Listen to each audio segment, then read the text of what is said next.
Hello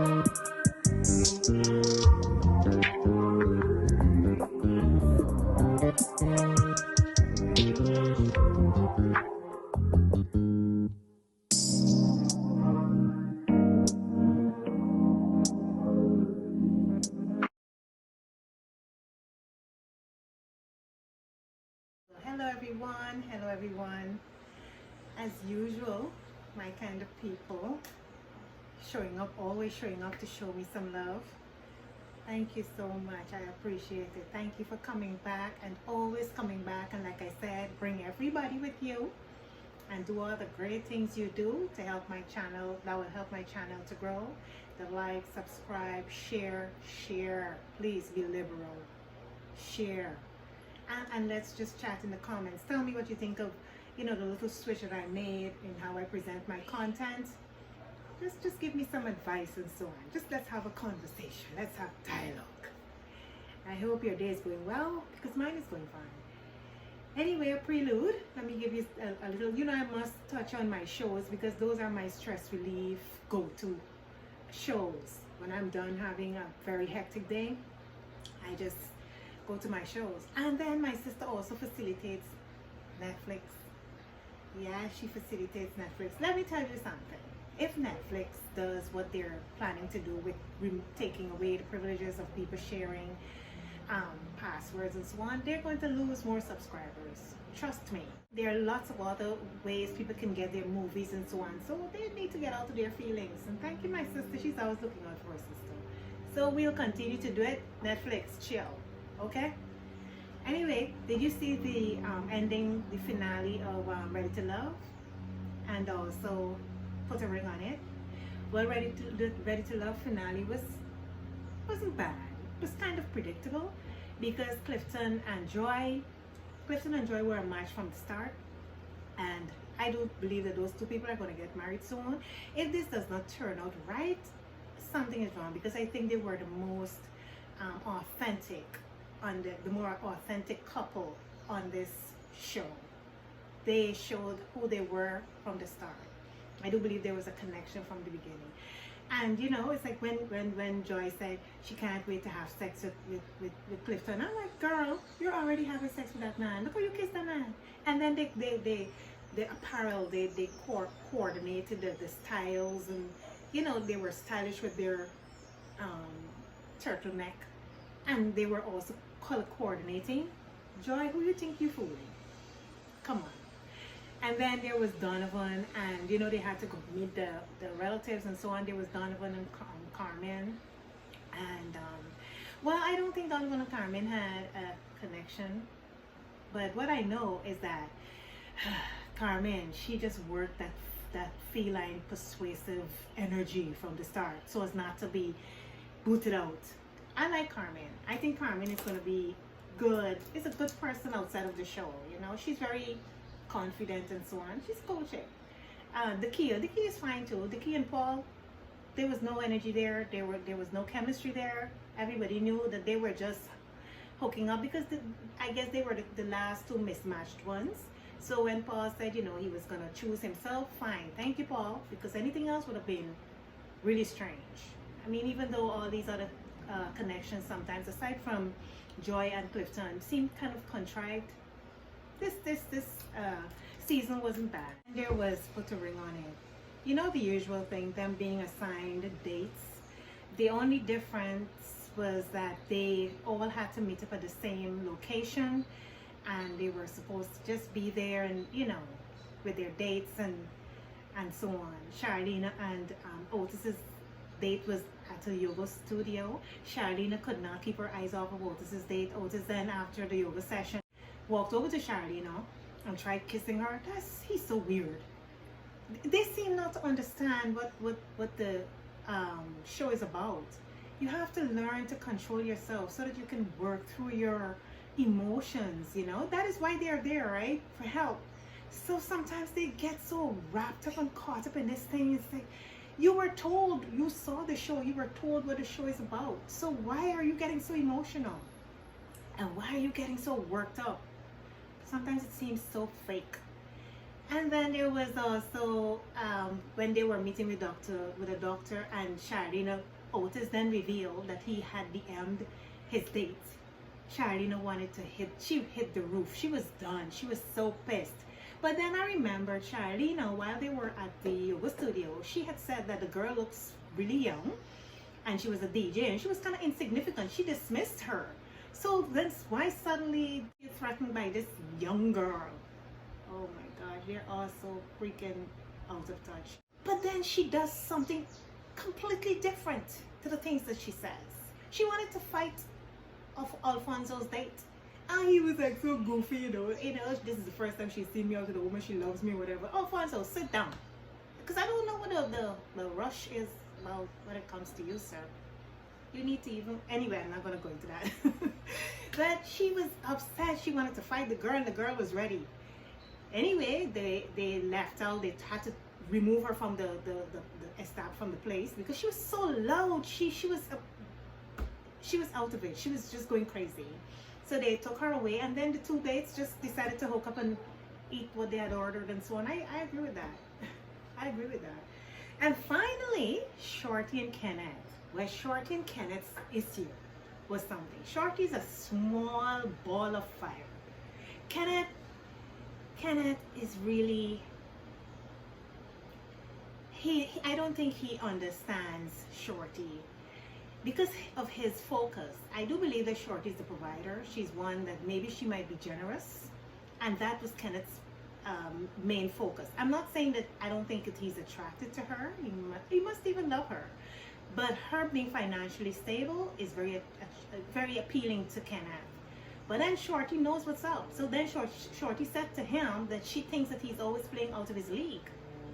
She said he's always playing out of his league. And Kenneth felt, I don't know if that might be emasculating or it is just the plain truth. And sometimes the truth is hurtful, which is a real good segue for what I'm about to what I want to talk to you about today. Don't date broke men. Don't date men who are not really established. Don't date men who don't have their shit together. And there are reasons why you shouldn't. And don't be guilted into thinking that you're responsible for someone else's career moves or their achievements. Don't date them. They'll resent you in the end. It doesn't matter what you do.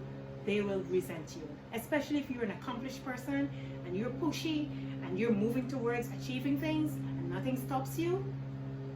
This is a really good segue into what I want us to chat about today, what I want us to talk about today. Listen, matters of the heart does not exist or should not exist in isolation, right? If you have a mortgage, that is how it should manifest. It should manifest in real ways. Love, it doesn't matter. It does not exist in isolation. Those are just words. How you show up is exactly what it is. You have to show up. You have to show people that this is what you mean. And, fooling yourself about this only makes you miserable. A broke man is disgruntled and will make you miserable. Especially if you're a person who knows what you're about. You're heading in a certain direction and you know exactly what you want out of your actions and you're putting forward the work. A broke man could be very miserable and he would be resentful. Even if you say, okay, sometimes we have this maternal instinct where we say, okay, I think I should help him and whatever. I'm not saying not to really help, but don't make it your responsibility. Everybody is in control of their destiny. Grown folks, you have a responsibility to yourself. No one is responsible for your actions. No one is responsible for the actions you put into something. If you put in a limited effort, that is exactly what you'll get out. Some of you get lucky, but don't burden yourself with someone else's responsibility. This thing about being unevenly yoked is a real thing, because sometimes people, especially men, they make you feel badly. Some of them, males. Because a real man would never do that. He would support you to the end. They make you feel badly about your accomplishments and about things you want to pursue. And it would move or break your momentum. So blind support of a man should never be something you consider. Don't support any man blindly. Because when you see you do these things and it's intentional, then you'll have an expectation. And when they don't deliver in a certain way, because remember, you cannot control someone else's actions. You could only control you. And when they don't deliver in a way that you're expecting, you become angry and resentful. And then that's another problem. And you cannot fix that. So you should not do that, especially when it comes to, there are men sometimes, you're the one who's moving ahead, you're accomplishing things, you're doing stuff, and they comment on your nails. You don't have to do your nails again this week. You don't have to do your hair. Sir, this is not your money. The moment they start to question the way you take care of yourself or how much money you spend on yourself, that's a problem. If he is out there getting his shit on, doing what he has to do, getting his shit together, he wouldn't have the time to speak on what you're doing. And I don't believe in that crap with, okay, I can buy myself. Everybody knows that.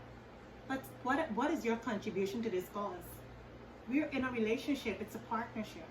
So I need to see tangible things.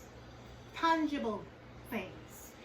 So be careful, ladies. Don't get bogged down with someone else's issues. In our culture, some of the men go so far as to sing about a woman's hair and the nails. It's kind of weird. It's creepy. But it's to tell you how there's kind of an obsession, and they think they have the right to say these things, which I do believe it's out of line. It's really out of line. Listen, couples with financial problems are never able to separate emotions from their economic reality. That is just how it is. Emotions manifest in physical ways, in an action. So they never manage to separate it. That is the reason why they have conflict, and it continues. And sometimes people are in denial and they don't want to talk about it. And if you don't talk about something, you cannot fix it. I'm a risk taker, and I cannot settle for a guy who does a day-to-day existence. If that is his modus operandi. That is the way he lives his life. That would be abominable, because eventually the negativity and him being this way would affect me, because I have a different way. I'm not saying that everybody go about achieving things the same way, but you have to have a plan. And if this person is just out there doing a little hustle here, hustle there, and there's obviously no sense of direction, then you'll be dragged down that rabbit hole, and you will start to doubt yourself. And the effort you put in sometimes may seem not to be enough. And people could also throw cold water on you, because a broke man, a man who is not financially stable, he doesn't have savings, he doesn't have all these things that would help to fortify a relationship, would then be looking at your finances and comparing himself to you. He would compare himself to you. And then he would make you out to be the bad person, the bad guy in it. Oh, you're always doing this. You're always, trying to do this, that, and the third. So what, sir? So what? Isn't that what you want in a woman? Some men are play out of their league, but they still want to play. They still want to play. So you have to be smart, and you have to understand what your role is. You should be intentional unapologetically. There are males who like to flex. They should flex their bank statements and their long-term plans. That is what they should do. Don't just run around flexing. Flex your bank statement and your long-term plans. Emotions and finances, in my mind, they go hand in hand. And ladies, ask hard questions. Do your due diligence. You'll be vilified for doing so, because then these people who work for, I'm really not ridiculing anyone, but sometimes these men who really don't have a party to place in middle or window to throw it out of, would be the ones to call you a gold digger. Sir, I can't gold dig when you're scrambling every month to pay your rent. So stop it. So ladies, you have to know what you want. You have to have a sense of direction, and don't be pulled and tugged in different directions that would lead you into a place where you'll then develop self-doubt and could slow you down and so on. Don't let the pain rule.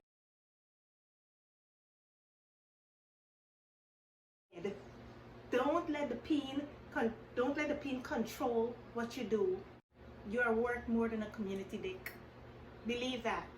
There are lots of good pain. You have to make the pain nice. You have to make it good.